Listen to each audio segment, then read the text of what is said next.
Ay, ang atin pong tema for this anniversary ay ano napakaganda. John chapter 13 verse 35. Sabi mo dito sa NLT, your love for one another will prove to the world that you are my disciples. Kaya po ang title ng aming i-share sa inyo ay, mahal mo ako, patunayan mo. Sabihin mo nga sa katabi mo, asawa mo yan, mahal mo ako, patunayan mo. Sagutin mo naman, sabihin mo, mamayang gabi. Ayun, tayo mo na. Baka kung anong ibig nyo.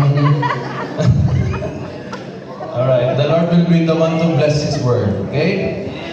Kaya po pala pag tayo nagmamahal, dapat daw po pala talaga ay pinapatunayan. Hindi mo pwedeng sabihin mahal mo lamang, and at the same time, hindi mo naman pinapatunayan doon sa tao na sinasabihan mo nito. Remember this, tayo po lahat ay may battles. We are in constant battles, lalo po ang mga men and women. We always have our own battles. Iba po ang battle ninyo sa mga youth at sa mga senior citizen, iba rin. Pero lahat po yan, your public victories are shaped by your private battles.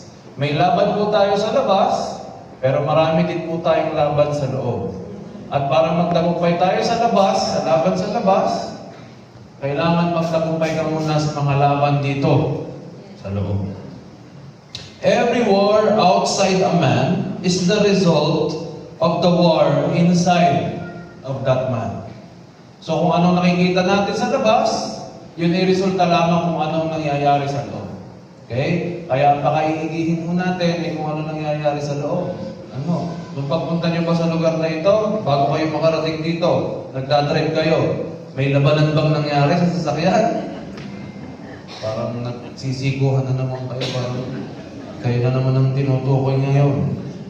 Kaya po, sa panahon mo ngayon ng digital age, sino dito nakakakita ng mga road rage? Yung pag sila'y nagbukas ng Facebook o kaya YouTube, una agad lalabas po ay mga road rage. Yung may ninundoks na start tollway, tapos naka-video, minumura, kung ano-anong sinasabi. Alam nyo, ang dali lang mo ngayon kasi maging mainit ang ulo. Digital na din ang pagiging mainit ng ulo. No? Pwede nyo itong gawin in digital way, pwede in a personal way. Para gawang sumasabay sa panahon ang ulo natin. Buti na lang wala ditong ganun. Sabi mo sa katabi mo, hindi tayo makarelate. Sobrang init ng panahon, maraming